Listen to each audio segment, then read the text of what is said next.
ഇത് തുണി ഇങ്ങനെ മാറ്റി കാണിച്ചു. അപ്പം ഇതായി മനസ്സിലായി. എന്നിട്ട്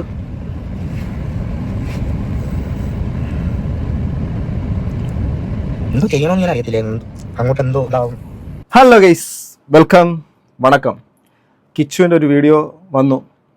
കിച്ചുവിനെ ഇന്ന് ഒരുപാട് പേര് കിച്ചുവിൻ്റെ ആ ഒരു വേദനയ്ക്കൊപ്പം കിച്ചുവിനോടൊപ്പം സഞ്ചരിക്കാൻ വേണ്ടിയിട്ട്, അല്ലെങ്കിൽ കിച്ചുവിന് ഐക്യദാർഢ്യം പ്രഖ്യാപിച്ചുകൊണ്ടുള്ള ഒരു കൂട്ടം ആൾക്കാരുടെ ഒരുപാട് നല്ല മനുഷ്യരുടെ അത് കാണുമ്പോൾ വളരെയധികം സന്തോഷമുണ്ട്. കുറച്ച് മാസങ്ങൾക്ക് മുമ്പ് ഇതേ കിച്ചു ഒരു യൂട്യൂബ് ചാനൽ തുടങ്ങിയിട്ടുണ്ടായിരുന്നു. ആ യൂട്യൂബ്, ഞാൻ ഈ ഒരു കിച്ചുവിൻ്റെ വിഷയത്തിലേക്ക് വരാം. അതിനു മുമ്പ് പലർക്കും സ്വാഭാവികമായിട്ട് ഈ ഒരു വീഡിയോ തുടങ്ങുമ്പോൾ ഒരു ചിന്ത ഉണ്ടാകും, രേണു സുധിയെ വെളുപ്പിക്കാനല്ലേ വന്നേക്കുന്നത്. ഞാൻ ഒരുപാട് പേരിലൊരു ശബ്ദമാവാൻ വേണ്ടിയിട്ട് ഞാൻ ആഗ്രഹിക്കുന്നില്ല. വേറിട്ട് എനിക്ക് എൻ്റേതായിട്ടുള്ള ശബ്ദം, അതിപ്പം ഒരുപാട് പേര് അതിനെ അനുകൂലിക്കുകയോ പ്രതികൂലിക്കുകയോ ആവാം. അതെല്ലാം അവരുടെ വ്യക്തിപരമായ താല്പര്യം. നിങ്ങൾക്ക് തീർച്ചയായിട്ടും നിങ്ങൾക്ക് എന്നോട് അനുകൂലിക്കാം, കൂടുതലും വേണമെങ്കിൽ വിയോജിക്കാം, വിമർശിക്കാം. അതൊക്കെ നിങ്ങളുടെ വ്യക്തിപരമായ സ്വാതന്ത്ര്യത്തിലേക്ക് ഞാൻ വിടുന്നു. അതിലേക്കൊന്നും ഞാൻ കൈകടത്താൻ ആഗ്രഹിക്കുന്നില്ല. എന്നാൽ കിച്ചുവിനെ കൂട്ടത്തോട് ആക്രമിച്ച കുറച്ച് സമയം ഉണ്ടായിരുന്നു. കിച്ചു കഞ്ചാവനെ കണ്ടാലേ അറിയാം കഞ്ചാവാണെന്നും കോളനിയാണെന്നും അവരെക്കുറിച്ച് പറയാൻ ഇനി അത്രയും അധിക്ഷേപത്തിൻ്റെ കൂത്തരങ്ങ് തീർത്തിട്ടുള്ള അതേ ആൾക്കാർ തന്നെ ഇപ്പോൾ കിച്ചുവിനെ മാറ്റി പറയുന്നു, സപ്പോർട്ട് ചെയ്യുന്നു. അതിൻ്റെ കാരണം മറ്റൊന്നുമല്ല, കിച്ചുവിൻ്റെ മൈ ലൈഫ് സ്റ്റോറി എന്ന് പറഞ്ഞ വീഡിയോ ആണ്. അതിനു മുമ്പ് ഏതാണ്ട് 8 മാസത്തിന് മുമ്പ് മറ്റൊരു വീഡിയോ നമുക്കൊന്ന് കാണാം. കണ്ടതിന് ശേഷം നമുക്കിതിലേക്കൊക്കെ പോകാം. കാരണം നമ്മുടെ നിലപാടുകളുടെ ഒരു പ്രശ്നമൊക്കെ ഉണ്ടല്ലോ, അതുകൊണ്ടാണ് ഇപ്പം എനിക്കിപ്പോഴും മാറ്റം ഉണ്ടോ എന്നുള്ള കാര്യം ഇത് കാണുമ്പോൾ നിങ്ങൾക്ക് മനസ്സിലാവും. അതായത് ഏതാണ്ട് 9 മാസത്തിന് മുമ്പ് ഞാൻ ചെയ്തൊരു വീഡിയോ ആണ്. രേണു ഒടുവിൽ അതും ചെയ്തു. ഈ ഒരു സംഭവത്തിൻ്റെ അകത്ത് നിന്ന് പ്രജോഷോ ഏതൊരുത്തനുണ്ടല്ലോ, ഒരു പുള്ളിക്കാരൻ ഈ രേണു സുധിയുടെ ഒപ്പം നടന്നുകൊണ്ട് റീലും മറ്റേ സഫ എന്നുള്ള പെൺകുട്ടിയുമായിട്ടും ഇപ്പോൾ റീസെൻ്റായിട്ട് ചെയ്തു. ഇപ്പം ട്രെൻഡിങ്ങിൽ നിൽക്കുന്ന ഒരാളെ വെച്ചിട്ട് വീഡിയോ ചെയ്യുന്ന ഒരുത്തനുണ്ടല്ലോ. അപ്പോൾ അവനും കൂടെ ചേർന്നുകൊണ്ട് അന്ന് എന്തോ ഒരു കൂപ്പൺ പരിപാടി സംഭവങ്ങളൊക്കെ നടത്തി, ആൾക്കാരെ പറ്റിക്കുന്ന ഒരു പരിപാടി നടത്തി. രേണു അതിൻ്റെ അകത്ത് ഉണ്ടായിരുന്നു. അന്ന് നിശിതമായി ഞാൻ ചെയ്ത് വിമർശിക്കുന്നൊരു വീഡിയോ ആണ്. ഒടുവിൽ രേണു അതും ചെയ്തു, പാപം കിച്ചു എന്ന് പറഞ്ഞിട്ട് ഞാൻ ഇട്ട വീഡിയോ. ആ വീഡിയോയ്ക്കകത്ത് അപ്പോഴും ഈ പറഞ്ഞ കിച്ചുവിനോട് അനുകൂലമായിട്ടുള്ള രീതിയിലേക്കൊന്നും അല്ല കാര്യങ്ങൾ. കാരണം രേണു കിച്ചുവും കൂടെ ഒരുമിച്ചൊക്കെ നിൽക്കുന്നത് കൊണ്ടുള്ള സാഹചര്യം കൊണ്ടും കിച്ചുവിന് എഗെയിൻസ്റ്റ് ആയിട്ടുള്ള സംഭവമുണ്ട്. അതിന് ദൃഷ്ടാന്തമായ ഒരു കാര്യം കൂടെ അന്ന് കണക്ട് ചെയ്തുകൊണ്ടാണ് ഞാൻ ഈ വീഡിയോ സ്റ്റാർട്ട് ചെയ്തത്. നമുക്കൊന്ന് കേൾക്കാം. അർത്ഥത്തിനും ആഗ്രഹത്തിനും വേണ്ടി ജീവിക്കുക. ഈ ഭൂമിയിൽ ഒന്നും ഒരാളും നേടത്തില്ല. നേടുന്നത് മൊത്തം ഇവിടെ ജീവിച്ചുകൊണ്ടാവരുത് എന്നുള്ളൊരു കാര്യം മാത്രമേ ഉള്ളൂ. ഇതിന് നിങ്ങൾ, എൻ്റെ പ്രിയപ്പെട്ട പ്രേക്ഷകർ, ഇതിന് മറുപടി കൊടുക്കൂ. ഇനി നമ്മളെ പയ്യൻ്റെ കാര്യത്തിലേക്ക് വരാം. എനിക്ക് ഭയങ്കര വിഷമം തോന്നിയില്ലേ നിങ്ങൾ ഇത് ഞാൻ വായിക്കാം. കഴിഞ്ഞ ദിവസം അവൻ വളരെ സന്തോഷത്തോടു കൂടി അവൻ്റെ ചാനലിലൊരു ചിക്കൻ എന്തോ സംഭവം ചെയ്യുന്ന വീഡിയോ ഇട്ടിട്ടുണ്ടായിരുന്നു. ഗ്രിൽഡ് ചിക്കൻ ഉണ്ടാക്കുന്നതൊക്കെ കൂട്ടുകാർക്കൊപ്പം ചെയ്യുന്നൊരു വീഡിയോ. ആ വീഡിയോയ്ക്ക് താഴെ ഒരുത്തൻ്റെ കമൻറ്റ് നിങ്ങൾ ശ്രദ്ധിക്കണം. ഇതൊരു സമൂഹത്തിനെ, ഒരു കമ്മ്യൂണിറ്റിയെ, ഇതൊന്നും അറിയാത്ത, അവരെന്താണ് അനുഭവിക്കുന്ന അവരുടെ ലൈഫിന്റെ തീഷ്ണത അറിയാത്ത ഏതോ ഒരു വേട്ടാവളിയൻ ഇട്ട കമന്റാണ്. ആ വേട്ട കമന്റ് ഇങ്ങനെയാണ്: വേട്ടാവളിയൻ സുധി, മരണപ്പെട്ടു പോയ സുധി. നമുക്ക് ആർക്കും ദോഷം ചെയ്യാത്തൊരു വ്യക്തിയാണ് അയാൾ. ഒരു മഹത്തരമായിട്ടുള്ള എന്തെങ്കിലും സമൂഹത്തിൽ ചെയ്തിട്ടുണ്ടോ എന്ന് മാത്രം എനിക്കറിയത്തില്ല. എങ്കിലും അയാൾ കലാകാരനായിരുന്നു. കലാപ്രവർത്തനം സമൂഹത്തിന് വേണ്ടി തന്നെയാണ്. കുഞ്ചൻ നമ്പ്യാരാണെങ്കിലും മറ്റുള്ള ആൾക്കാരാണെങ്കിൽ സമൂഹത്തിന്റെ അകത്തുള്ള ബന്ധപ്പെട്ടുള്ള ആൾക്കാരാണ്. ഓക്കെ, എനിവേ, വേട്ടാവളിയൻ സുധി തട്ടിയത് കൊണ്ട്, അഥവാ വേട്ടാവളിയൻ സുധി എന്ന് പറഞ്ഞുകൊണ്ട് ആ മരണപ്പെട്ട മനുഷ്യനെ ആക്ഷേപിച്ചുകൊണ്ട്, അയാൾ മരണപ്പെട്ടതിനെ കളിയാക്കിക്കൊണ്ട്, തട്ടിയത് കൊണ്ട് ഇവനും കോളനി നായികയും രക്ഷപ്പെട്ടു. ഇവനും കോളനി നായികയും. ഇതെന്തോ ഇവനും കോളനി നായികയും? ഈ കോളനി എന്നുള്ളൊരു പദപ്രയോഗമാണ് ഇവിടുത്തെ പ്രധാന. ഓക്കെ, നിങ്ങൾക്ക് ഏതാണ്ട് കാര്യം മനസ്സിലായി കാണുമെന്ന് വിചാരിക്കുന്നു. അതായത് കിച്ചുവിൻ്റെ കാര്യത്തിൻ്റെ അകത്ത് ഒരു അനുജനെ പോലെ ചേർത്ത് പിടിച്ചുകൊണ്ട് ഇതിനകത്ത് വന്നിരുന്ന് കൊണയടിക്കുന്നതല്ല. ഞാൻ അവനോട് സംസാരിച്ചിട്ടുണ്ട്. അവൻ്റെ ഇൻബോക്സിൻ്റെ അകത്ത് അവൻ ചില സമയങ്ങളിലെങ്കിലും ചാനലിൻ്റെ അകത്ത് വന്നിരുന്നിട്ട് ചിലപ്പോൾ കയ്യിൽ നിന്ന് പോകുമെന്നുള്ള രീതിയിലേക്കൊക്കെ സാഹചര്യങ്ങൾ വരുന്ന സമയത്തൊക്കെ ഞാൻ പറഞ്ഞിട്ടുണ്ട്, എൻ്റെ പൊന്നനിയ, നീ എപ്പോഴും സൂക്ഷിച്ച് മാത്രം സോഷ്യൽ മീഡിയയിൽ ഇടപെടുക. വെറുതെ ഒന്നും അനാവശ്യമായിട്ടൊന്നും വായിന്നൊന്നും പോകരുത്. അത് ചിലപ്പോൾ നിനക്ക് ദോഷമായിട്ട് വരും. നീ നിനക്ക് ആ വ്ളോഗിങ് ചാനലിലോട്ട് മുന്നോട്ട് പോകുക. തീർച്ചയായിട്ടും നിനക്ക് ജീവിക്കാനുള്ള സാമ്പത്തികം കിട്ടുമെന്ന് അതൊക്കെ പറഞ്ഞ വീഡിയോസ് എൻ്റെ ചാനലിൽ കാണും കേട്ടോ. വിമർശിക്കേണ്ടവരെ വിമർശിക്കേണ്ട സ്ഥലങ്ങളിൽ വിമർശിക്കുകയും ചേർത്ത് പിടിക്കേണ്ട സ്ഥലത്ത് ചേർത്ത് പിടിക്കുകയും. കാരണം ഇപ്പോൾ നമ്മുടെ ഈ നിലവിലൊരു ഇത് വന്നേക്കെന്ന് വെച്ചാൽ, കിച്ചു എന്ന് പറയുന്ന പയ്യൻ്റെ അവൻ്റെ മൈ ലൈഫ് സ്റ്റോറി എന്ന് പറഞ്ഞൊരു വീഡിയോ വന്നതോടുകൂടി എല്ലാവർക്കും കിച്ചു വളരെ പ്രിയങ്കരനായിട്ട് മാറുന്നു. വളരെ നല്ല കാര്യം. മനുഷ്യന്മാരെ തിരിച്ചറിയണം, അങ്ങനെയൊക്കെ തന്നെയാണ്. നിങ്ങളിൽ പല ആൾക്കാരും അവനെ അകാരണമായിട്ടാണെങ്കിലും, അവൻ കഞ്ചാവാണ്, മറ്റതാണ്, അവൻ്റെ പലതും പുറത്തു വരും, അവൻ തന്തയെ തല്ലിയവനാണ്, അവൻ്റെ അമ്മയോട് മറ്റെന്ത് പെരുമാറുന്ന വലിച്ച് കീറുക എന്ന് പറഞ്ഞാൽ അതിൻ്റെ ഏറ്റവും എക്സ്ട്രീം ലെവലിൽ ഈ പയ്യനെ വലിച്ചു കീറിയിട്ടുണ്ട്. അന്നും ഞാൻ ഇട്ടേക്കുന്ന വീഡിയോസ് അവിടെ തന്നെ കിടപ്പുണ്ടായിരിക്കും കേട്ടോ. അപ്പോഴൊക്കെ ചിലരുടെ സംശയം വരും. ഇതിനകത്ത് ഇപ്പോൾ കണ്ടില്ലേ ആ പയ്യൻ അവൻ്റെ മൈ ലൈഫ് സ്റ്റോറി എന്നുള്ള സംഭവം. ഞാൻ അതിൻ്റെ തുടക്കം വളരെ ലളിതമായിട്ട് പറയാം. ഞാനൊന്ന് മുഴുവൻ കണ്ടു, കാരണം എനിക്ക് കയ്യിൽ നിന്നൊന്നും പോകാൻ പാടില്ലല്ലോ. ശ്രദ്ധിച്ച് ഞാൻ അത് കേട്ടു. അതിനകത്ത് പൂർണ്ണമായ ഉത്തരവാദിത്തം ആരിലേക്കാണ് ഈ സാധനം പോയിരിക്കുന്നുള്ള കാര്യം വലിയൊരു ചോദ്യമാണ്. ഇതിനകത്ത് രേണുസുധിക്ക് ഒരിക്കലും മാറി നിൽക്കാൻ വേണ്ടിയിട്ട് പറ്റത്തില്ല. എങ്കിലും ഫസ്റ്റ് പ്രിലിമിനറി അദ്ദേഹത്തിൻ്റെ അച്ഛനെക്കുറിച്ച് അദ്ദേഹം തന്നെ പറയുന്ന കാര്യം, അദ്ദേഹത്തിന് അഥവാ ഈ പറയുന്ന നമ്മുടെ കിച്ചുവിനും അതോടൊപ്പം തന്നെ നമ്മുടെ സുധി എന്ന് പറയുന്ന കൊല്ലം സുധിക്കും ഉണ്ടാകുന്ന ഏറ്റവും വലിയൊരു പാളിച്ച നോ പറയാനുള്ള സംഭവം. നിങ്ങളിൽ പല ആൾക്കാർക്കും നോ പറയാനുള്ളൊരു മടി ഉണ്ടാവും. ആ നോ പറയാനുള്ള മടി കാരണം ലൈഫിൻ്റെ അകത്ത് വന്നിട്ടുള്ള ദുരന്തങ്ങൾ അദ്ദേഹത്തിന് വളരെ കൂടുതലാണെന്നുള്ള കാര്യം. ഓക്കെ, അപ്പോൾ ഈ അദ്ദേഹത്തിനെ കുറിച്ച് പറയുന്നു, തൻ്റെ അമ്മയെ വിവാഹം കഴിച്ചു, തനിക്ക് അതിനുശേഷം അവർ തമ്മിൽ നിരന്തരമായ അടിപിടി പ്രശ്നങ്ങളും മറ്റുള്ള കാര്യമൊക്കെ ഡിവോഴ്സായിട്ട് മാറുന്നു, എന്തോ അല്ലേ, അവർ പിരിയുന്നു. രണ്ടാമത് അദ്ദേഹം വീണ എന്ന് പറയുന്ന ഏതൊരു സ്ത്രീയായിട്ട് എന്തോ മാരേജ് നടക്കുന്നു, അതും വേറെന്തോ പ്രശ്നങ്ങളായി അതും പോകുന്നു. മൂന്നാമത് ഇതേ കിച്ചുവിനോട് തന്നെ വന്ന് പറയുന്നു ഇതുപോലെ രേണുസുധിയെ വിവാഹം കഴിച്ചോട്ടെ, അങ്ങനെയൊക്കെ പറയുന്നു. അതൊക്കെ അങ്ങനെ പോകുന്നു. അവൻ അനുഭവിക്കേണ്ടി വന്ന ട്രോമ എന്ന് പറയുന്ന സാധനം നിങ്ങളിൽ ആരുടെയും മക്കൾക്ക് ഒരിക്കലും ഉണ്ടാവാതിരിക്കട്ടെ എന്നുള്ളൊരു കാര്യം തന്നെയാണ് എനിക്കിവിടെയും പറയാനുള്ളത്. ആ കുട്ടി അഥവാ അവൻ ആ കൊച്ചു പ്രായത്തിൽ എത്രത്തോളം അനുഭവിച്ചിട്ടുണ്ട് തീക്ഷ്ണമായ രീതിയിൽ. നിങ്ങൾക്ക് പലർക്കെങ്കിലും തോന്നും ഇവൻ എന്ത് താളം വിടുന്നത്. സത്യസന്ധമായിട്ട് ഈ ഉള്ളിലോട്ട് തൊട്ട് പറയാൻ വേണ്ടിയിട്ട് പറ്റും. ഈ കിച്ചു ഇന്നിരിക്കുന്ന ഈ ഒരു കിച്ചു ഉണ്ടല്ലോ, ഇവൻ ഇനിയും രക്ഷപ്പെടുമെന്നുള്ള കാര്യം ഇവൻ്റെ ഫസ്റ്റ് വ്ളോഗും ഇവനോട് ഞാൻ കുറച്ച് നേരം ഇൻട്രാക്ട് ചെയ്തപ്പോൾ എനിക്ക് മനസ്സിലായ കാര്യമാണ്. അന്നും പുള്ളിക്കാരൻ്റെ ഭയങ്കരമായിട്ട് ആൾക്കാർ പിച്ച് ചെയ്യുന്ന സാഹചര്യമൊക്കെ ഉണ്ടായിട്ടുണ്ടായിരുന്നു. ഞാനൊരു കാര്യം പറയാം, ഈ ട്രോമ ഉണ്ടല്ലോ എൻ്റെ 5ാമത്തെ ക്ലാസ്സിൽ പഠിക്കുന്ന സമയത്ത് അനുഭവിച്ച ഒരാളാണ്. 5ാമത്തെ ക്ലാസ്സിൽ പഠിക്കുന്നത് എൻ്റെ ഈ നാട്ടുകാർക്ക് മുഴുവൻ അറിയാം. 5ാം ക്ലാസ്സിൽ പഠിക്കുന്ന സമയത്ത് വെളുപ്പാങ്കാലം 3:30 മണിക്ക് ഈ കാണുന്ന ഏക്കർ കണക്കിനുള്ള റബ്ബർ തോട്ടത്തിൽ പാലെടുക്കാൻ വേണ്ടിയിട്ട് നടന്നൊരു കൊച്ചു പ്രായമുണ്ട്, ഡെയിലി 5 രൂപ ശമ്പളത്തിന് വേണ്ടിയിട്ട്. നിങ്ങൾക്ക് പലർക്കും തോന്നും എന്തുകൊണ്ട് ഇവൻ ഈ പറയുന്ന പല ആൾക്കാർക്കും വേണ്ടിയിട്ട് ഇങ്ങനെ വലിയ വാദോരാതെ വർത്തമാനം പറയാം. എൻ്റെ പൊന്നു സുഹൃത്തുക്കളെ, കുപ്പത്തൊട്ടിയിൽ വളർന്നതെന്ന് ഞാൻ എന്നെക്കുറിച്ച് പറയുന്നതാ. കുപ്പത്തൊട്ടിയിൽ ഷെഡ് എന്ന് പറയാമല്ലോ, ഈ ടാർപോളി ഷീറ്റൊന്നും അല്ല, വെറും ഓല കെട്ടുക. ഓല 2-3 വർഷം കൊണ്ട് കെട്ടാൻ വേണ്ടിയിട്ട് പോലും പറ്റാത്ത ഓലയുടെ മുകളിൽ പാമ്പും പഴുതാരയും മറ്റതും മറിച്ചതും ഈ ഇതും എല്ലാം. ഞാൻ എൻ്റെ ലൈഫിനെ കുറിച്ച് അങ്ങനെ പറയണമെന്ന് ആഗ്രഹിച്ചിട്ടാണെന്നല്ല. തുടക്കകാലത്ത് യൂട്യൂബിൻ്റെ അകത്ത് കുറച്ച് കാര്യങ്ങളൊക്കെ എൻ്റെ അമ്മയൊക്കെ വന്ന് വളരെയധികം കണ്ണീരോടുകൂടി കാര്യങ്ങൾ പറഞ്ഞിട്ടുണ്ട് എൻ്റെ പാസ്റ്റ്, മനസ്സിലായോ? അതുകൊണ്ട് ഏറ്റവും താഴെത്തട്ടിൽ അടിത്തട്ടിൽ തറ അത് തന്നെ, അതാണ് ഞാൻ. അങ്ങനെയാണ് വളർന്നത്. ഇപ്പം നിങ്ങൾക്ക് ഇത് കേട്ടിട്ട് പറയാം നീ ഇപ്പോഴും തറയാണെന്ന്. തീർച്ചയായിട്ടും ഞാൻ അത് അംഗീകരിക്കും. അതാ പറഞ്ഞേ, അനുഭവിച്ചിട്ടുള്ളവനല്ലേ അറിയാവൂ അതുപോലെ അനുഭവിക്കുന്നവരുടെ വേദന. കാരണം ഒരുപാട് പേര് ഇങ്ങനെ നിരന്തരമായിട്ട് കരയുന്നത് കാണുമ്പോൾ നമുക്ക് വിമർശിക്കാം, നമുക്ക് വ്യക്തിഹത്യ വേണ്ട, വിമർശനമാവാം. വിമർശനം ഒരാൾക്കെതിരെ നിരന്തരമായി മാറുമ്പോൾ അത് വ്യക്തിഹത്യ തന്നെയായിട്ട് മാറും. അങ്ങനെ പോകാൻ താല്പര്യമില്ലാത്തതുകൊണ്ട് തന്നെയാണ് ചേർത്ത് പിടിക്കേണ്ട സ്ഥലങ്ങളിൽ ഒരാൾ മുന്നോട്ട് പോകട്ടെ. ഇപ്പം രേണുസുധിയോട് എനിക്ക് എന്തിനാ പ്രത്യേക ഒരു ഐക്യദാർഢ്യം? എനിക്ക് എൻ്റെ ആവശ്യമൊന്നുമില്ല, അല്ലെങ്കിൽ എൻ്റെ സപ്പോർട്ട് കിട്ടിയിട്ടല്ല രേണുസുധി വിജയിക്കുക മുന്നോട്ട് പോയി ചെയ്യേണ്ടത്. അപ്പോൾ പറഞ്ഞു വന്ന കാര്യത്തിൻ്റെ അകത്ത് ഇത്രയേ ഉള്ളൂ. സ്വന്തം ലൈഫിൻ്റെ അകത്ത് ഇതൊക്കെ കണ്ടൊരു കാര്യമാണ്. നമുക്ക് കേൾക്കാം. ഇതിലേക്ക് കിടക്കുന്നതിന് ഒരു കാര്യം കൂടെ പറയാം. ഇന്നിപ്പോൾ ഈ പയ്യൻ അവൻ്റെ ലൈഫിൻ്റെ അകത്ത് ഡ്രഗ്സിൽ നിന്നും മറ്റുള്ള പല കാര്യങ്ങളിൽ നിന്നും അവൻ മോചനം നേടി സ്വന്തം ജീവിതം ഇങ്ങനെ മുന്നോട്ട് പോകാൻ വേണ്ടിയിട്ട് ശ്രമിക്കുന്ന ഒരു സംഭവം. തൻ്റെ കൂടെ ആരും ഉണ്ടാവുന്നില്ല. താൻ അച്ഛൻ മരണപ്പെട്ടതിന് ശേഷം ഒറ്റയ്ക്കാവുന്നു. ഒരു വല്ലാത്തൊരു ട്രോമ അദ്ദേഹം അനുഭവിച്ച കാര്യങ്ങളൊക്കെ പറയുമ്പോൾ നിങ്ങളൊരു കാര്യം മനസ്സിലാക്കണം. ഇന്ന് ഈ ഒരു പയ്യൻ്റെ അപജയം ലൈഫിൻ്റെ അകത്ത് വന്നിട്ടുള്ള വലിയൊരു സ്ട്രഗിളിൻ്റെ കാരണം ഉത്തരവാദി അദ്ദേഹത്തിൻ്റെ അച്ഛനും കൂടെ തന്നെയാണ്. അദ്ദേഹത്തിൻ്റെ അതായത് നമ്മുടെ സുധിയുടെ ഫസ്റ്റ് ആദ്യത്തെ ഭാര്യ, രണ്ടാമത്തെ ഭാര്യ, അതിനുശേഷം മൂന്നാമത് അദ്ദേഹം സ്വന്തം മകൻ അപ്പോഴും എവിടെയെങ്കിലും ഒരിടത്ത് ഇങ്ങനെ കറക്റ്റായിട്ട് എത്തിക്കാനുള്ള ശ്രമം നടത്തില്ല. മരണം ഒരു വ്യക്തിയെയും വിശുദ്ധനാക്കുമെന്ന് ഞാൻ വിശ്വസിക്കുന്നില്ല. അദ്ദേഹം അവിടെ ചെയ്ത കാര്യങ്ങൾ ഇവിടെ കർമ്മം നിലനിൽക്കുക തന്നെ ചെയ്യും എന്ന് ഞാൻ വിശ്വസിക്കുന്ന ഒരാളാണ്. അതുകൊണ്ട് തന്നെ ആ വ്യക്തി അദ്ദേഹം 3ാമത് വിവാഹം കഴിച്ചിട്ടുള്ള ആ സ്ത്രീയെ നോക്കേണ്ട ഉത്തരവാദിത്വം അയാൾക്ക് തന്നെ ഉണ്ടായിരുന്നു. അതിനുശേഷം ആ സ്ത്രീ അവരുടെ നേരത്തെ വന്നു ചേർന്ന അകാല വൈധവ്യം, അവരുടെ താലി നഷ്ടപ്പെടുന്നു, അവർ ഒരു വിധവയായിട്ട് മാറുന്നു, അതിലൊരു കുഞ്ഞു ജനിച്ചിരിക്കുന്നു. ആ ഒരു ഇതെല്ലാം കഴിഞ്ഞതിന് ശേഷം ആ സ്ത്രീക്കും ജീവിക്കണ്ടേ? നാളെ ഒരു സമയത്ത് ഞാൻ എഴുതി വെച്ച് പറഞ്ഞാൽ ചിലപ്പോൾ കുറച്ച് വർഷങ്ങൾക്ക് ശേഷം ഇതിങ്ങനെ സംഭവിക്കണമെന്നല്ല, ഞാൻ ചുമ്മാ പറയാം, ഒരു എഴുതുന്നതിൻ്റെ ഇത് വെച്ചിട്ട് പറയാം. ഇന്നിപ്പോൾ ഈ പയ്യൻ്റെ ലൈഫിൻ്റെ നടന്നിട്ടുള്ള ഒരു മിസറബിൾ ആയിട്ടുള്ള കുറേ കാര്യങ്ങൾ കേട്ടപ്പോൾ നിങ്ങൾക്ക് അവനോട് സഹതാപവും വലിയൊരു സ്നേഹമൊക്കെ തോന്നിയെങ്കിൽ, രേണുസുധി എന്ന് പറയുന്നത് ഇന്ന് ഭയങ്കരമായിട്ട് ഇങ്ങനെ പൊരുതി നിൽക്കുന്ന ഒരാളെപ്പോലെ രേണുസുധി വിജയിച്ച ഒരാളല്ല. ഞാൻ ഇപ്പോഴും പറയാം, രേണുസുധി വിജയിച്ച ഒരാളേ അല്ല. സമൂഹത്തിൻ്റെ മൊത്തം കോലാഹലത്തിൻ്റെ ഇടയിൽ അവരാൽ ഇങ്ങനെ എലവേറ്റ് ചെയ്ത് പൊയ്ക്കൊണ്ടിരിക്കുന്നു മാത്രം. അതിനൊരു വീഴ്ച വരാമെന്ന് പൂർണ്ണമായിട്ട് ഞാൻ വിശ്വസിക്കുന്നു. ഈ ഒരു കാര്യത്തിന് വീഴ്ച വരാം, അതിന് മുമ്പ് രക്ഷപ്പെടണമെന്ന് രക്ഷപ്പെടട്ടെ എന്നുള്ള കാര്യമാണ്. രേണുസുധി എങ്ങാനും അവരുടെ വ്യക്തി ജീവിതത്തിൻ്റെ ഒരു വീഴ്ചയിലേക്ക് തകർന്നടിഞ്ഞ് വീണു കഴിഞ്ഞാൽ, അഥവാ രേണുസുധി എല്ലാവർക്കും കണ്ണുനീരാവുന്നൊരു സാഹചര്യം വന്നു കഴിഞ്ഞാൽ, നിങ്ങളന്ന് രേണുസുധിയെയും ഉയർത്തിപ്പറയും. സമൂഹത്തിൻ്റെ ഒരു വിരോധാഭാസമാണ്.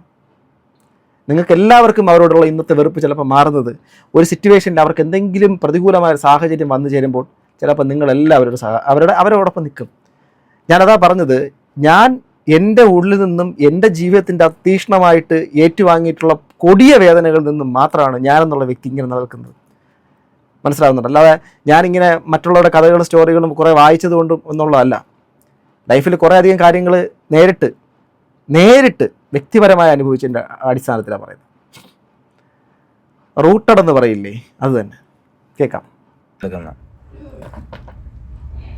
മനസ്സിലായോ? അത് ആ ടൈമിൽ ഇങ്ങനെ അച്ഛനാണെങ്കിൽ അച്ഛന് എൻ്റെ ഒരു മെയിൻ സ്വഭാവം നോ പറയാൻ അറിയത്തില്ല ആരുടെ മുന്നിൽ. അത് ഞങ്ങൾക്ക് രണ്ടുപേർക്കും അറിയാം, ഞങ്ങളുടെ കൊള്ളാത്ത സ്വഭാവം അതായിരുന്നു, നോ പറയാൻ അറിയത്തില്ല. ഓപ്പോസിറ്റ് നിൽക്കുന്ന ആൾക്കൊരു വിഷമമാവൂ, ഒരു സംഭവമാണ് മെയിൻ ആയിട്ടുള്ളൊരു പ്രശ്നം. ഇപ്പം ഇതൊന്നും ഒരു കാര്യം പറയാത്തതും ബാക്കി പറയാം. അങ്ങനെയാവുന്നു വർഷം അങ്ങനെ തന്നെ ഇരിക്കുന്നു. അതിൻ്റെ ഇടയ്ക്ക് എന്തോ എനിക്ക് ഇങ്ങനെ തോന്നി ഇതൊക്കെ നിർത്താം, കമ്പ്യൂട്ടർ പരിപാടിയില്ലേ നിർത്താമെന്ന് പുറത്തോട്ടിറങ്ങി. അങ്ങനെ ഞാൻ കമ്പ്യൂട്ടറൊക്കെ വിറ്റ് ഒരു വണ്ടി എടുത്ത് ആദ്യം ഒരു വണ്ടി എടുത്തിട്ട് അപ്പം ഈ കത്തിലിൻ്റെ കൂടെ പഠിച്ച കുറച്ച് ഒരു കൂട്ടുകാരുണ്ട്, അവനായിട്ടാ കമ്പനി കേട്ടോ. അങ്ങനെ അവിടെ ഇങ്ങനെ പോകും ഞാൻ ഡെയിലി. ഇത് അങ്ങോട്ട് പോകുന്നത് അതിനകത്ത് പല സമയങ്ങളിൽ പറഞ്ഞൊരു കാര്യം എന്ന് വെച്ച് കഴിഞ്ഞാൽ അച്ഛൻ കൊല്ലത്തേക്ക് കൊണ്ടുപോകാതെ കോട്ടയത്ത് തന്നെ താമസിക്കേണ്ടി വരികയും കോട്ടയത്ത് ഈ പറയുന്ന രേണുസുതിയുടെ ഫാമിലി മെമ്പേഴ്സിൻ്റെ കൂടെ ആണെന്നാണ് ഞാൻ വിശ്വസിക്കുന്നത്. അതിൻ്റെ കൂടെ അവന് പൊരുത്തപ്പെട്ട് പോകാൻ വേണ്ടിയിട്ട് പറ്റാത്തൊരു സാഹചര്യം വരികയും അവൻ ഒറ്റപ്പെട്ട് പോകുന്നൊരു സാഹചര്യം തന്നെ നിലനിൽക്കുകയും ചെയ്യുന്നൊരു കാര്യം. നമുക്ക് ഒരു കാര്യം നമ്മൾ ചിന്തിക്കേണ്ടത്, ഈ ഒരു വിഷയം നടക്കുന്നത് എപ്പോഴാണ്? അഥവാ രേണുസുതിയും സ്വയം പര്യാപ്തിയാവാത്തൊരു സാഹചര്യത്തിൽ പണ്ട് നടന്നൊരു കാര്യമാണ്. അഥവാ ഇവരുടെ എല്ലാവരുടെയും കാര്യങ്ങൾ നോക്കിക്കൊണ്ടിരുന്ന സുധി എന്ന് പറഞ്ഞ വ്യക്തിയാണ്. ആ വടവൃക്ഷം വെട്ടിവീഴപ്പെടുന്ന സമയത്ത്, അദ്ദേഹം അകാല ചരമം അടയുന്ന സമയത്ത് അദ്ദേഹത്തിൻ്റെ പരിലാളനിൽ ജീവിച്ചു പോയിക്കൊണ്ടിരുന്ന ഈ കുടുംബം മുഴുവൻ അനാഥമാവുന്ന ഒരു സാഹചര്യം വന്നു. ആ അനാഥമാവുന്ന സമയത്ത് ഒരു കുഞ്ഞിന് ജന്മം നൽകിയിട്ടുള്ള ഋതപ്പൻ എന്നുള്ള കൊച്ചു കുഞ്ഞിന് ജന്മം നൽകിയ രേണുസുതി എന്ത് ചെയ്യണമായിരുന്നു? ഒരു ചോദ്യമാണ്. അവൾ നോക്കിയില്ലല്ലോ ഈ പാവ ചെറുക്കൻ എന്ന് പറയുമ്പോഴേക്ക് രേണുസുതി, നിങ്ങൾ തന്നെ പറ, നിങ്ങൾ എല്ലാവരും വിമർശിക്കുന്ന ഒരു സ്ത്രീയാണ്, രേണുസുതി എന്നാണ് ഒരു 10 പൈസ കയ്യിൽ വാങ്ങാൻ തുടങ്ങിയത്? ആ ഒരു സ്ത്രീ അവരിപ്പോൾ കഷ്ടപ്പെട്ട് സ്വന്തം അധ്വാനത്തിൻ്റെ പുറത്ത് അവിടെ ഇവിടെയും മറ്റേ വട കാണിച്ച് മറ്റേത് കാണിച്ച് മറിച്ചാണ് എന്തോ നിങ്ങൾക്ക് ഇഷ്ടമുള്ള ഭാഷയിൽ പറയാം, അവരത് കാണിച്ചിട്ട് എന്തെങ്കിലും പൈസ ഉണ്ടാക്കാൻ തുടങ്ങിയത് പോലും നിങ്ങളെല്ലാവരെയും എതിർത്ത്, ഈ പറയുന്ന വിമർശിക്കുന്നവരെല്ലാവരെയും എതിർത്തുകൊണ്ട് അവർ ഈ സമയങ്ങളിലല്ലേ കുറച്ച് പൈസയെങ്കിലും ഉണ്ടാക്കാൻ ശ്രമിച്ചിട്ടുള്ളത്. ബിഗ് ബോസിൻ്റെ അകത്ത് പോയിട്ട് അവർക്ക് അവിടെ നിൽക്കാൻ വേണ്ടിയിട്ട് പറ്റാത്ത സാഹചര്യം, അവർ തലയിൽ പേമ്പൊഴുപ്പിയാണ്, മറ്റതാണ് മറിച്ചാണ്, ഒരു മനുഷ്യന് കൊടുക്കാണ്ട് ഒരു മിനിമം ഒരു ഇതുപോലും കൊടുക്കാതെ അവിടെ നിന്നും പുറത്തിറങ്ങിയ ശേഷം അവരെ പുറകെ നടന്ന് ആക്രമിച്ചില്ലേ? അതിനുശേഷം ഇപ്പോഴും അവരെ ആക്രമിക്കുന്നില്ലേ? അതെല്ലാം തരണം ചെയ്ത ആ സ്ത്രീ മുന്നോട്ട് പോയിക്കൊണ്ടിരിക്കുന്ന സമയത്ത് അവർക്ക് ഇനി ഒരു സെൽഫായിട്ട് നിൽക്കാൻ വേണ്ടിയിട്ടുള്ള സാഹചര്യം ഉണ്ടാവാൻ ഇത്ര കാലം എടുക്കും. ആ സ്ത്രീ ഈ പറയുന്ന ഇത്ര പ്രായപൂർത്തിയായിട്ടുള്ള കിച്ചുവിനെ സംരക്ഷിച്ചിട്ടില്ല എന്ന് പറയാൻ നമുക്ക് പറ്റുമോ? അദ്ദേഹത്തിൻ്റെ 3ാമത്തെ ഭാര്യയാണെന്നും കൂടെ ചിന്തിക്കണം. കിച്ചുവിൻ്റെ രക്തവും അതോടൊപ്പം തന്നെ ഋതപ്പൻ്റെ രക്തവും ഒന്നെന്നുള്ള കാര്യം മാത്രം ഒഴിച്ചു കഴിഞ്ഞാൽ ഈ പറഞ്ഞ രേണുസുതിക്ക് എന്ത് തരത്തിലുള്ള കമ്മിറ്റ്മെൻറ്റാണ് കിച്ചുവിനോട് വരേണ്ടത്? എങ്കിലും കൂടെ ചേർന്ന് നിൽക്കുന്നുള്ള രീതിയിലാണ് നമ്മൾ ഇതുവരെ മനസ്സിലാക്കിയിട്ടുള്ളത്. പക്ഷേ കിച്ചു ഇന്ന് പറഞ്ഞ വീഡിയോയിൽ ഉടനീളം പറഞ്ഞത്, പല സമയങ്ങളിലും എൻ്റെ പല കാര്യങ്ങളും പുറത്തു വരും, എന്നെ അതുപോലെ തന്നെ ഡ്രഗ് അഡിക്റ്റായിട്ട് സമൂഹം മൊത്തം വിലയിരുത്തി കുറ്റപ്പെടുത്തി മറ്റ് പലരുടെ മുമ്പിലേക്കും പോകാൻ വേണ്ടിയിട്ട് പറ്റാത്ത രീതിയിൽ ഞാനൊരു ഡ്രഗ് അഡിക്റ്റായിട്ട് മാറും. കാരണം സ്വന്തം കുടുംബത്തിൻ്റെ അകത്തുണ്ടായ അച്ഛനെന്നുള്ള വൻമരം വീണതിന് ശേഷം ആ കുട്ടിക്ക് പുറത്തേക്ക് ഇറങ്ങാൻ വേണ്ടിയിട്ട് പോലും പറ്റാത്ത സാഹചര്യത്തിൽ അവസാനം ലഹരിയുടേക്ക് പുറകേക്ക് പോയി. ഈ പറയുമ്പോഴേക്കും ഞാനും പറയണമല്ലോ, തീർച്ചയായിട്ടും അതൊക്കെ വലിയ കഥയാണ്. അതിൽ നിന്ന് പുറത്ത് കടക്കാൻ വേണ്ടിയിട്ട് പെട്ട പാട് എനിക്കറിയാം. അതുകൊണ്ട് ആ പയ്യൻ ഇന്ന് പുറത്ത് കടന്ന പയ്യനാണ്. പക്ഷെ അതുപോലും ചിന്തിക്കാതെ അവൻ്റെ പല കാര്യങ്ങളെയും വെച്ചുകൊണ്ട്, അവൻ്റെ ഇന്നലകളെ വെച്ചുകൊണ്ട് അവനെ ഇന്ന് ചുരണ്ടി കൊല്ലാക്കൊല ചെയ്യുമ്പോൾ നമുക്കതിലെന്ത് സുഖമാണ് കിട്ടേണ്ടത്?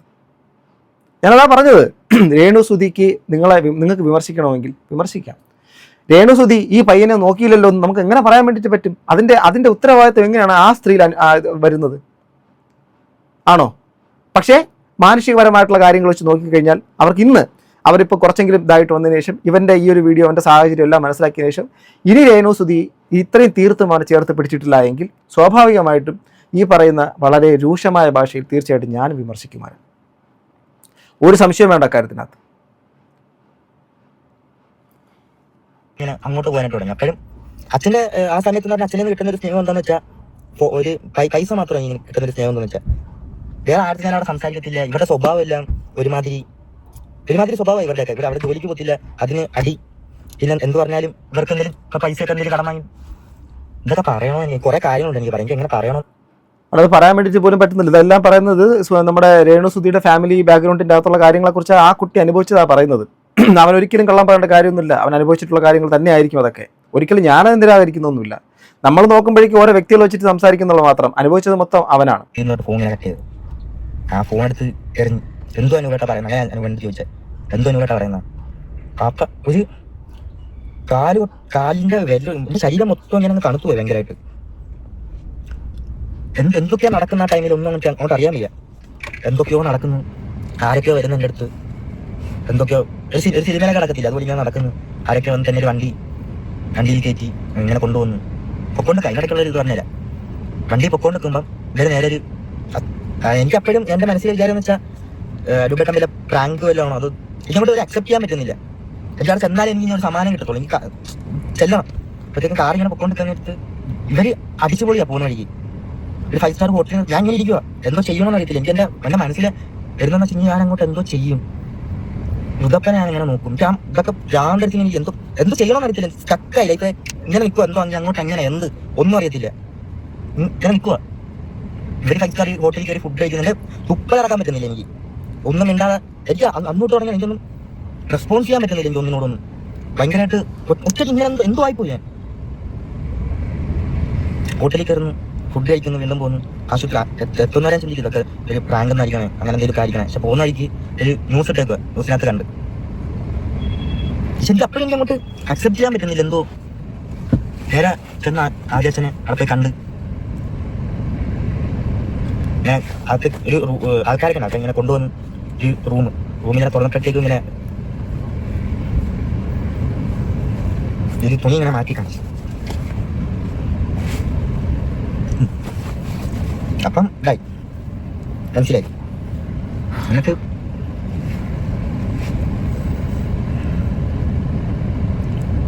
എന്തോ ചെയ്യണമെന്ന് ഞാൻ അറിയത്തില്ല. അങ്ങോട്ട് എന്തോ ഇതാവും, ആരുണ്ട്, എന്തിനു വിളിക്കും, അങ്ങനെ നിൽക്കാനൊക്കെ അനുവേട്ടം പറ്റുണ്ട. അങ്ങോട്ടുള്ള കാര്യങ്ങളെല്ലാം നോക്കിക്കോളാം, ഇതിന്റെ പരിപാടികളെല്ലാം നോക്കിക്കോളാം, എന്താന്ന് വെച്ചാൽ ചെയ്യാൻ പറഞ്ഞു.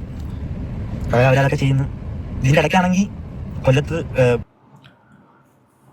അവൻ്റെ ജീവിതത്തിൽ അവൻ്റെ എല്ലാമായിരുന്നു. അവൻ്റെ അച്ഛൻ നഷ്ടപ്പെട്ട കാര്യത്തിനെക്കുറിച്ച് വളരെ വൈകാരികമായിട്ട്, അതിവൈകാരികമായിട്ട് സംസാരിക്കും. ഇത് വൈകാരികതയല്ല, ഒരു മനുഷ്യനാണ്. വരും, കണ്ണുനീര് വരും. അതുപോലെ അച്ഛൻ നഷ്ടപ്പെട്ട ആളാണ് ഞാനും. മനസ്സിലാക്കാനും പറ്റും. ഗൈസ്, അപ്പോൾ ഇതിനകത്തുള്ള ഈ ഒരു വീഡിയോ നിങ്ങൾ ഇതിന് ശേഷം തുടർന്ന് നിങ്ങൾ അതിനകത്ത് കണ്ടിട്ടുണ്ടാവും എന്ന് ഞാൻ വിശ്വസിക്കുന്നു. പക്ഷേ ഇവിടുത്തെ എല്ലാ ക്വസ്റ്റ്യനും ഒറ്റ ഉത്തരവേ ഉള്ളൂ. കിച്ചു, ഋതപ്പൻ, രേണുസുതി ഇവർ അനാഥരായിട്ടുണ്ടെങ്കിൽ, ഇവരുടെ ജീവിതം ഇങ്ങനെ ആയിട്ടുണ്ടെങ്കിൽ ഒരൊറ്റ ഉത്തരവാദിയേ ഉള്ളൂ. അദ്ദേഹത്തിൻ്റെ പേരിപ്പം പറഞ്ഞുകൊണ്ട് അദ്ദേഹത്തിന് ഞാൻ കളങ്കപ്പെടുത്തിയിട്ടേ പറയുന്നതല്ല, പക്ഷേ അത് കൊല്ലം സുധി തന്നെയാണ്.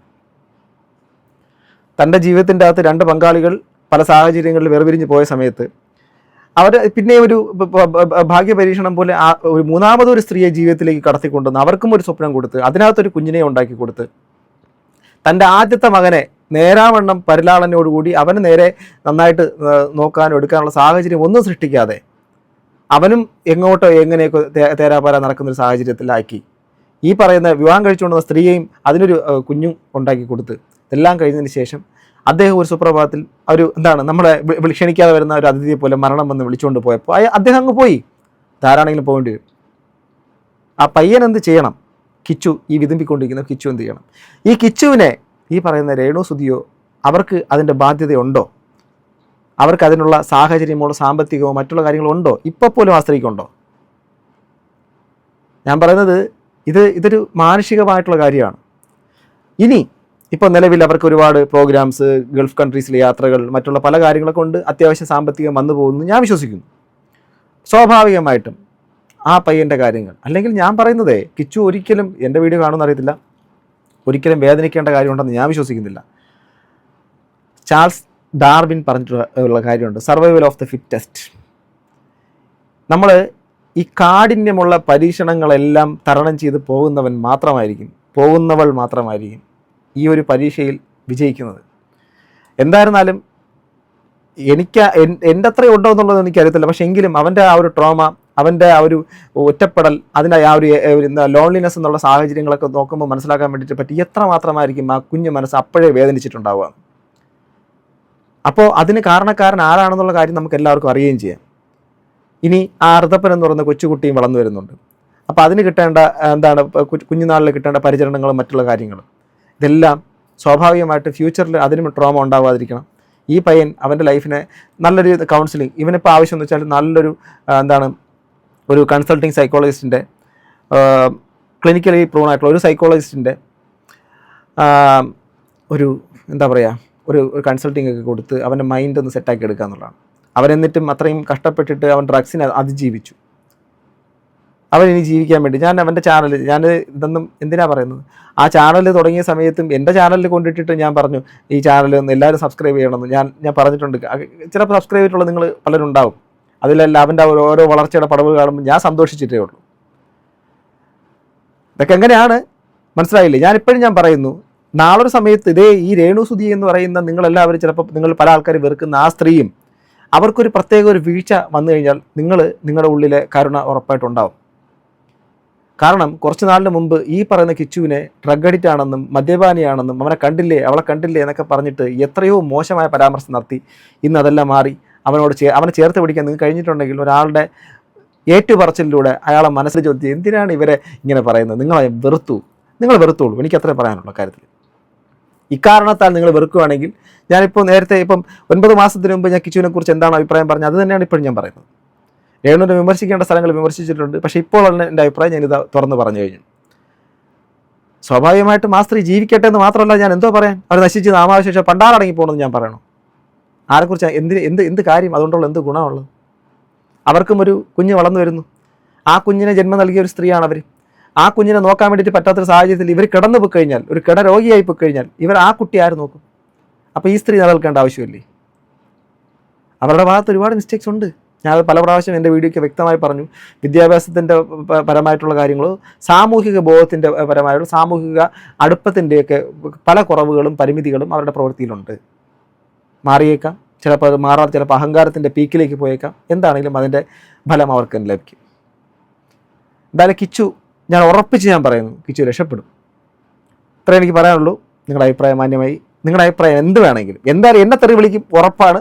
താഴെ തെറി വിളിക്കാൻ ഇടയ്ക്കൊരു കാര്യം ഞാൻ പറഞ്ഞിരുന്നില്ലേ, റൂട്ടഡാണ് ഇതിലൊന്നും അങ്ങനെ. സോ ഗൈസ്, നിങ്ങളുടെ അഭിപ്രായം കമന്റ് ബോക്സിൽ അടുത്തൊരു വീഡിയോ. ബൈ.